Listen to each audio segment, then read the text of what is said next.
आज हैं हम सिद्धार्थ बौद्ध विहार सेक्टर 11 नोएडा के अंदर। आप देख रहे हैं कि पूरे भारतवर्ष के अंदर महाबोधि विहार को लेकर धरना प्रदर्शन किया जा रहा है। उसी कड़ी के अंदर सिद्धार्थ बौद्ध विहार के अंदर तांता लगा हुआ है और यहाँ के अध्यक्ष और महासचिव की बहुत अच्छी रणनीति है कि भाई 50 आदमी एक टाइम में रहेंगे, 100 आदमी एक टाइम में रहेंगे।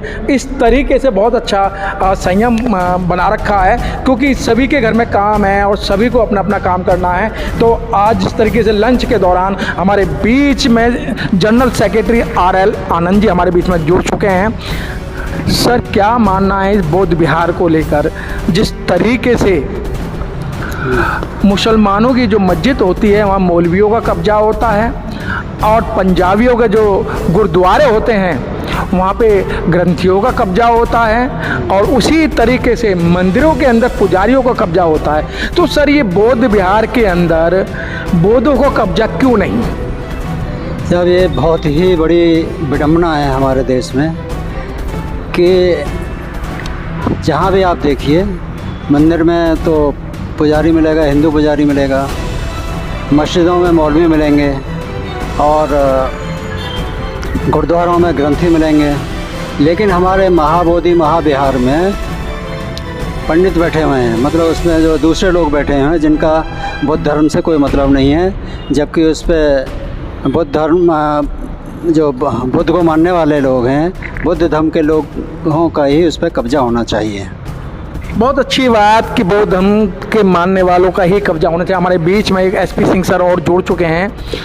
सर, आपने बहुत अरसे से समाज की सेवा कर रहे हैं और समाज के बीच में रहते हैं, तो सर क्या कारण है कि आप लोगों का बौद्ध विहार पे कब्जा क्यों नहीं है? ये जो 1949 में जो भी एक्ट बना है, 80 एक्ट, उसकी जो सरकार उसको मानती चली आ रही हैं और जो हमारे धर्म ग्रंथी हैं उनको कहीं भी नहीं समझा जा रहा। और वो ये है कि हमारी एक तो एकता नहीं है और हमारे हाथ में सत्ता नहीं है, क्योंकि जिनके पास सत्ता है, आप देख लीजिए कि सबसे ज़्यादा जो अब ये सावन का महीना हिंदुओं का चल रहा है, इसमें कांवड़ियों के लिए अत्यंत छूट दे रखी है जी। चाहे वो किसी को मारें, तोड़ें, किसी की दुकान फूंकें, कोई किसी की एतराज़ नहीं है और उनको हर तरीके से मेन रोडों पे चारपाइयों, बिस्तर और ये सब लगा के इस तरीके से 5 स्टार रेस्टोरेंट जैसे बना रखे हैं। तो सब लोग, हमारा जितना अनपढ़ समाज है उसको बहका के उधर लगाया गया है। सर, हिंदू राष्ट्र की भी तो घोषणा करनी है। सर, हिंदू राष्ट्र कैसे बनेगा? अगर इनको इतना बढ़ावा नहीं दिया जाएगा तो हिंदू राष्ट्र कैसे बनेगा? तो ये अपने समाज में बाबा साहब ने कहा था कि शिक्षित बनो, संघर्ष करो और संगठित रहो, लेकिन उन चीज़ों को न मान करके और ये अंधविश्वास में भागे जा रहे हैं, जिससे कोई भी कहीं भी किसी भी प्रकार का लाभ नहीं है। जो मेहनत करेगा बंदा कर्म प्रधान है, बगैर कर्म करे कुछ भी नहीं होता।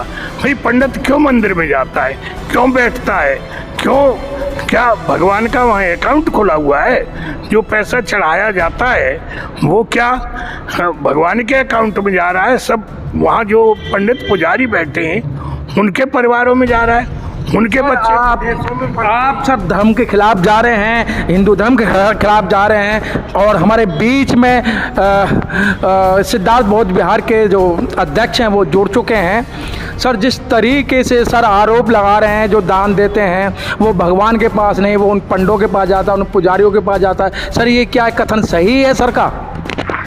ये मुझसे क्यों पूछ रहे हो, किसी से पूछ लो, सब बता देंगे इस बात को। तो आप भी जानते होंगे कि ये जो झंझट हो रहा है हमारे बौद्धि महाविहार को जो कब्जे में लिया हुआ है, ये क्या कारण है? पूरे संसार से पैसा आता है वहाँ पे, जितने बौद्ध देश हैं सब लोग आते हैं और सबका पैसा आता है। वो कहाँ जाता है? सबके अकाउंट खुले हैं, सबके पैसे आ रहे हैं। अगर मान लीजिए, हम क्यों लड़ रहे हैं, अगर ये महाबोधि महाविहार बौद्धों को मिल जाता है, जिनकी वो विरासत है। तो ये देखना, ये बौद्ध भारत जो है बौद्ध में होने में ज़्यादा देर ना लगे। सर ये तो प्रधानमंत्री जी भी कहते हैं, जब विदेशों के अंदर जाते हैं तो भगवान गौतम बुद्ध की स्टेचू लेके जाते हैं, और जब वो गिफ्ट में देते हैं कहते हैं जी हम बुद्ध के देश से आए हैं। तो ये तो चल रही है परंपरा, आप कह रहे हैं कि वहाँ कब्जा और रोका है। अरे तो क्यों परंपरा चल रही है? बेवकूफ़ बना रखा क्या? हम बेवकूफ़ हैं क्या? पढ़ लिख गए हैं अब हम? वो पहले वाले दलित नहीं रहे हैं कि जिनको जो है सीधा सीधा है टांग दबाना, काम करना, पंखे खिंचवाना, हल जुतवाना, और फ्री फंड में एक रोटी भी दी, वो भी बड़ी मुश्किल से दी। अब वो चीज़ आएंगी क्या? ये समझ क्या रहे हैं अपने आप को? संविधान का मजाक बना रखा है, सब समझ रहे हैं। ये तो पागलपंथी ये हो रही है कि इन्होंने इतना गुमराह कर दिया है, इतना गुमराह कर दिया है, अंधभक्त बना दिए हैं लोग कि उनको समझ नहीं आ रही। यानी पढ़ा लिखा आदमी भी बुद्धि से काम नहीं कर रहा है। लेकिन सर आपने फिर संविधान की बात छेड़ दी। आपसे पहली जो पीढ़ी थी उनका मानना था कि अगर संविधान की तरफ अगर किसी ने उंगली दिखा दी, उंगली तोड़ देंगे, अगर आंख दिखाई तो आंख फोड़ देंगे। लेकिन सर उनके समय में संविधान से किसी ने छेड़छाड़ नहीं की। लेकिन आप जैसे पढ़े लिखे लोगों के बीच में आके आज संविधान से छेड़ा भी जा रहा है, संविधान को ख़त्म करने की बात की जा रही है। हाँ तो ये क्यों हो रहा है? इसका आप लोगों की कमी नहीं है। इसका मुख्य रीज़न ये है जी कि जो लोग अपने तक सीमित रह गए। बाबा साहब ने कहा था मुझे पढ़े लिखों ने धोखा दिया है। वो ऐसा नहीं कहा, वो ये कहा क्योंकि ये लोग पढ़ के अपना पेट भर रहे हैं। आज जो लोग अपनी अपनी सत्ता चमका रहे हैं ना जी, गवर्नमेंट में बैठ करके, उनको दिखाई नहीं पड़ रहा क्या हाल हो रहा है। देखिए कांग्रेस थी, मैं कांग्रेस की तारीफ नहीं कर रहा हूँ, लेकिन थोड़ा डरती तो थी कि भी इनको अगर जो ये लोग हैं इनके खिलाफत में हम जाएंगे तो भाई हो सकता है हमारा तख्ता पलटना हो जाए, क्योंकि संविधान में वोट देने का अधिकार है। इन्होंने तो वोटिंग का भी जरिया निकाल लिया। लेकिन सर संविधान को अगर पूर्ण रूप से अगर कांग्रेस लागू कर देती तो आज दलितों का हाथ ये नहीं होता। लेकिन बीजेपी ने जो काम किया, पंच तीर्थ स्थान बना दिया, आपको घूमने फिरने की आज़ादी दे दी, और बाबा साहब के नाम को बड़े पैमाने पर लिया जा रहा है। बाबा साहब की वो प्रशंसा हो रही है विदेशों के अंदर। लेकिन आप इन प्रशंसाओं से खुश रहेंगे या गुलाम बन करेंगे? मैं तो बता दो, हमें गुलाम नहीं बनना है। बाबा साहब की जो शिक्षाएं हैं उनको चला कर दिखाएं, इनमें हिम्मत है तो। भगवान बुद्ध की जो शिक्षाएं जो कहते हैं हमारा अवतार है, उनकी शिक्षा को चला कर दिखाएं। ये 2 मिनट नहीं ठहर पाएंगे, 2 मिनट में इनका अस्तित्व खत्म हो जाएगा अगर उनकी शिक्षा को चलाएंगे। क्यों? समता मूलक देश होना चाहिए जहाँ सब बराबर हों। क्या सब बराबर होगा? इनका है जी हम ब्राह्मण हैं, सबसे ऊंचे किससे हुए? मुख से पैदा हुए। ये क्या बेहूदी बात है यार, समझ में नहीं आ रही इनके में। कि आज पढ़ा लिखा इंसान मान लगा इन बातों को कि जी ये शूद्र हैं, ये पैरों से पैदा हुए हैं, ये अछूत है, इनको दूर रखो इनसे, वो हो जाएगा, भ्रष्ट हो जाएगा आदमी। समझते क्या है इसको? समझें कि जो इन्होंने पहले लिख दिए गाथा अपने धर्म ग्रंथों में, क्या उनको मान लेंगे? क्या क्यों छोटे बनेंगे भाई? हम बौद्धिस्ट क्यों हैं? हम पहले भी बौद्धिस्ट थे शर्मा टसक के टाइम पे, और आज भी बौद्धिस्ट बन गए हम। क्यों? क्या बौद्धों में कभी छोटा बड़ा नहीं है, कोई जात पात नहीं है। इन्होंने तो अब ये मान लो ब्राह्मण हैं, इन्होंने कहा जी हम तो पढ़ लिख कर गए, क्या करेंगे? पूजा पाठ करेंगे और ये करेंगे काम। तो भैया तुम बिजनेसमैन क्यों बन रहे हो? ये बड़े बड़े IAS अफसर क्यों बन रहे हो? पूजा पाठ ही करवाते रहो, ग्रंथी बनते रहो, जा करके करते हो काम। लेकिन आप तो करें सब चीज़, और हमारे इनको लोगों कहते हैं नहीं आप तो भाई खेतों में काम करो, आप सेवा करो। शूद्रों का काम क्या है? इनके सेवा करना। ये क्या बेहूदी बात है? सब समझ रहे हैं इन बातों को। सर बेहूदी नहीं, जब आप किसी के काम को छीनोगे तो अपनी बेहूदी दिखाएंगे। देखा नहीं आपने इटावा के अंदर, जब आप कथा वाचेंगे, कथा वाचने का काम है वो ब्राह्मणों का, और याद है वो क्या कथा वाचोगे तो सर आपका मूत्र से इसी शुद्धिकरण इस ऐसे ही होगा आपका। अभी आपको बताया, फिर आप उस क्वेश्चन पे आ गए। अरे जब ये आदमी कथा वाच रहे, कथा ही वाचो ना, हम नहीं वाचना के। ये क्यों IAS बन रहे हैं भाई? मेरी बात का जवाब नहीं दिया आपने। ये IAS क्यों बन रहे हैं? ये कथा वाचे। अगर यादव ने कथा वाच ली तो उसकी वो है ना, पढ़ी लिखे उन्होंने याद कर लिया सब कुछ, जो इनका संस्कृत में लिखा हुआ है सब कुछ याद कर लिया। अब उसको बाँच रहा हो तो भैया तुम्हारा अधिकार है क्या? जबरदस्ती करोगे कि तू नहीं बाँचेगा मैं बाँचूंगा, तो हटो यहाँ से। क्यों बिजनेस में बन रहे हो? क्यों आकर के ऐसे अंडर सेक्रेटरी बनकर सारे अधिकार ले रखे हो तुमने? प्रधानमंत्री का क्या बन रहे हो? हटो यहाँ से, करते रहो, मंदिरों में रहो, तुम मंदिरों तक सीमित रहो। आप तो करें सब चीज़। इन लोगों को पाबंदी लगाए कि ना तुम कथा नहीं बाँच सकते, ये नहीं चलेगा, ये डबल गेम जो है अब नहीं चलने वाला। थोड़े दिनों देखना, सत्ता बदलने वाली है, संसार बदलने वाला है, पढ़े लिखे लोग पैदा हो गए हैं, ज्ञानवान लोग पैदा हैं। और आप सत्ता बदलने की बात कर रहे हैं, इस समय जो आका लोग बैठे हैं वो कह रहे हैं हम 50 साल तक हमें कोई हिलाने वाला नहीं है। कोई बात नहीं है, इसका भी इंतजाम निकलेगा। देखिए संसार में इनको पता नहीं है अभी, संसार परिवर्तनशील होता है, हर चीज़ बदलती है, कोई बपौती लेके नहीं आया। ठीक है, कुछ लोग शाम दाम दंड भेज गए, चला लेंगे, कुछ फल तो चला लेंगे, कुछ ज़्यादा दिन चला लेंगे, क्योंकि ईवीएम पे कब्जा कर रखा। तो इस हेरा फेरी से हो सकता है कुछ ज़्यादा दिन चलाएं, लेकिन सबकी सत्ता ज़्यादा दिन नहीं चलती है भाई। अच्छा सर, ये तो बातें चलती रहेंगी। आप लोग यहाँ ये बैनर लगाकर यहाँ बैठे हैं, बोध गया महावीर मुक्त आंदोलन के लिए बीटी एक्ट 1949 रद्द करो। क्यों रद्द किया जाए सर? क्यों रद्द किया जाए? और आप ये एनसीआर के अंदर, नोएडा के अंदर इतनी पब्लिक को लेके बैठे हैं। इसलिए बैठे हैं कि आज का आदमी बुद्धू नहीं है। इन्होंने कब से कब्जा कर रखा।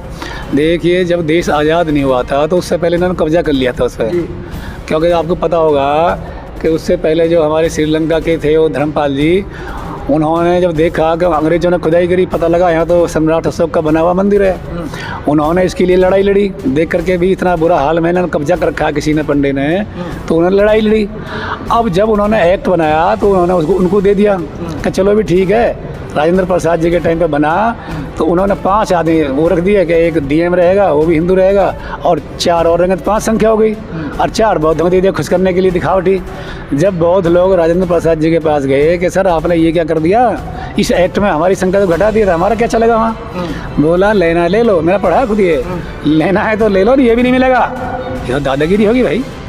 अगर ये एक्ट सही से बनता कि हाँ भी चलो बौद्धों को दे दो, इसको जैसे मांग चल रही थी, तो ये झंझट नहीं होता। तो बीज तो उस टाइम बो दिया था ये, लेकिन चलो उन्होंने बो भी दिया बीज, तो जैसे ही संविधान लागू हो गया तो पुरानी चीज़ खत्म होनी चाहिए थी जी भाई। जब संविधान लागू हुआ तो पुरानी चीज़ें जो थी वो सब खत्म हुई, फिर नए सिरे से बनी, तो वो सर खत्म हुआ। अच्छा सर, ये बताइएगा, बोध गया के अंदर बौद्ध महाबोधि विहार को खाली कराने के लिए 3-3.5 महीने हो गए, और आप लोग यहाँ बैठे हो सिद्धार्थ बौद्ध विहार पर। क्या आपका असर होगा? गवर्नमेंट के कानूनों में कोई जूं रहेंगे कि सरकारी कानूनों में कोई जूं रहेंगे कि आपके इस यहाँ बैठने धरने पर? बिल्कुल सही कह रहे हो, आपका जायज़ सवाल है, क्योंकि गवर्नमेंट तो ऐसी हो रही है, पूरी गूंगी हो रही है, सुनना ही नहीं चाहती। क्योंकि इसको कोई मरो जियो, ये जनता के लिए थोड़ी ना बनी है ये इससे तो ये लगता है गवर्नमेंट जनता के लिए नहीं बनी, ये अपने तक सीमित है, अपना सुख भोगने के लिए बनी है। अगर जनता का इनको चिंता होती तो जनता की आवाज़ सुने। राजा कौन होता है? श्रेष्ठ राजा, वो जनता की आवाज़ सुन के कार्य करता है। अब जनता की आवाज़ आ रही है, भैया इसको हमें दे दो, तुमने सारा देश पूरा कब्जा रखा है, कम से कम हमारा जो बौद्धों का बौद्ध विहार है, भगवान बुद्ध के ज्ञान स्थली, उसे तो दे दो।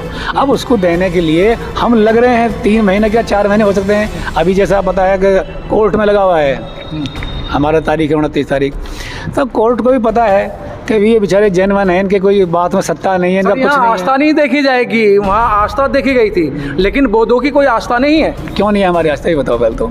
हम ये पूछा जाते हैं कोर्ट से भी और आपसे, सबसे ही, सब जनता से, क्या आस्था मुसलमान की आस्था, आस्था अलग अलग बटी हुई है क्या? कि ये मुसलमान की आस्था है, ये हिंदू की आस्था है, ये बौद्धों की आस्था है, ये सिखों की आस्था ही बटी हुई है क्या?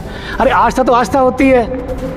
तो उसको समझ में नहीं आ रहा कि जब भाई उनको आस्था के द्वारा वहाँ दे दिया इन्होंने राम मंदिर को, तो बौद्धों की तो जबरदस्त आस्था है, जैनवन है वो, उसमें तो बड़ी खुदाई पुदाई दुनिया भर के झंझट थे, इसमें तो कोई खुदाई वुदाई भी नहीं। सर एक चीज़ और, आप ही लोग कहते हैं जब कोई चीज़ आसानी से नहीं मिलती, अगर घी निकालना होता है तो उसमें उंगली टेढ़ी करनी पड़ती है। 3.5 साल वहाँ हो गए, आपको ये दूसरा दिन है, ये यहाँ आप बैठे हैं, तो आपकी टेढ़ी उंगली कब होगी? अब टेढ़ी उंगली अब होने, देखिए अब चल रहा है ये लामा ने जो लामा जी ने जो ये प्रोग्राम रखा है ना, ऐसे नहीं रखा कि सोच रहे हो ये वो चीज़ है कि मर जाएगा, लेकिन उस चीज़ टेढ़ी उंगली को करके दिखाएगा।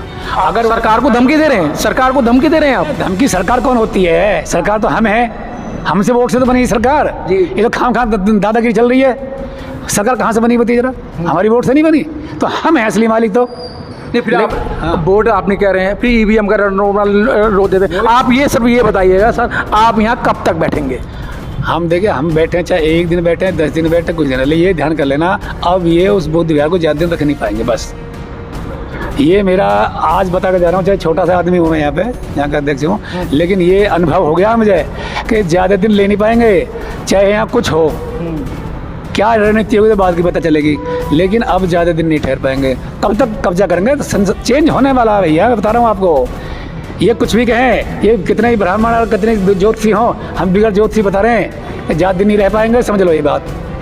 बहुत अच्छी बात। एक रोष भी शांतिपूर्वक, कि पढ़े लिखे लोग नहीं चाहते कि अपने हाथ में कानून लें।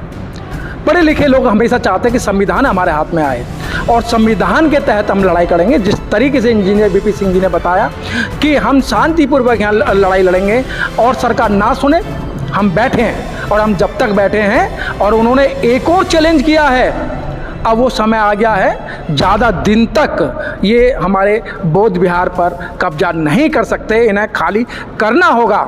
और जिस तरीके से इन्होंने बताया कि सिद्धार्थ बौद्ध विहार पे यहाँ काफ़ी संख्या में महिलाएं आती हैं और काफ़ी संख्या में जो लोग यहाँ आते हैं जिनकी आस्था है। अब आस्था की बात आती है, जब हिंदुओं की आस्था थी तो उन्होंने अपना वहाँ मंदिर बनवा लिया, तो अब आस्था की देखी जाए, अगर जो कोर्ट भी अगर आस्था देखता है तो बुद्धिस्टों की जो आस्था है वो सिर्फ बौद्ध विहार को लेके है, वो और इसको देना ही होगा। सर क्या? हाँ। मैं एक चीज़ और बताना चाहता हूँ आपको, देखिए जितने भी हमारे भाई हैं ना, इन्होंने सबका नाम हिंदू धर दिया। हिंदू भाई भी समझ रहे हैं, उन्होंने सब लोग हैं सब तरह के, और मैं ये नहीं कह रहा, जिन्होंने जो कास्टवाद बनाई है उनमें भी ब्राह्मण लोग भी, वो भी समझ रहे हैं। मेरे दोस्त तो ब्राह्मण भी बहुत हैं भाई, वो जानते हैं कि हाँ ये भैया गलत हो रहा है, वो जानते हैं गलत हो रहा है, लेकिन कहे कौन, वो भी डरते हैं। सर वो आपके साथ बैठेंगे? सर यहाँ धरने पे बैठेंगे ब्राह्मण लोग? बैठेंगे? धरने पे नहीं बैठेंगे सर, दोस्त किस काम के? भाई अरे क्यों नहीं हो सकता, समाज में सबसे दोस्ती होती है। हमारा भी थोड़ी ना कर, हमें बुद्ध विहार नहीं मिल रहा था, हमसे हमारे दुश्मन है सब। सर सबसे पहले अयोध्या के अंदर जब मंदिर बना था, दलित लोगों ने बड़े पैमाने पर चंदा दिया और जय श्री राम के नारे लगाए थे। तो अब आपके दोस्त हैं जो ब्राह्मण हैं, वो क्यों नहीं जय भीम के नारे लगा रहे और आपके साथ बैठ रहे? मैं वही तो कह रहा हूँ, कुछ चीज़ें ऐसी होती है कट्टरवाद की कि वो अपने बच्चे तक को मार देते हैं कट्टरवाद में। आपने कितनी कहानी पढ़ी होंगी कि अगर उनके धर्म के खिलाफ चले, उन्होंने अपना बेटा तक मार दिया जी। तो ऐसे डरते हैं लोग बाग। वो मेरे दोस्त जो हैं वो अपने को मरना थोड़ा ना चाहेंगे भाई, सब पता है आपको, सच्चाई का तो सबको पता है, लेकिन चुप हैं। लेकिन अब धीरे धीरे उनको पता लग रहा है कि ये लोग आगे आ रहे हैं, तो उनकी मौन सपोर्ट है। बहुत अच्छी बात कि मौन सपोर्ट है। बहुत अच्छे विस्तार से इंजीनियर बीपी सिंह जी ने बताया कि आप बौद्ध विहार तो लेके रहेंगे, ये तो निर्णय हो गया है। और जो भी लोग हैं वो भी कह रहे हैं कि भाई आपके साथ में गलत हो रहा है। कैमरामैन जयराम के साथ मनोज पिप्पल, बौद्ध विहार, नोएडा, उत्तर प्रदेश।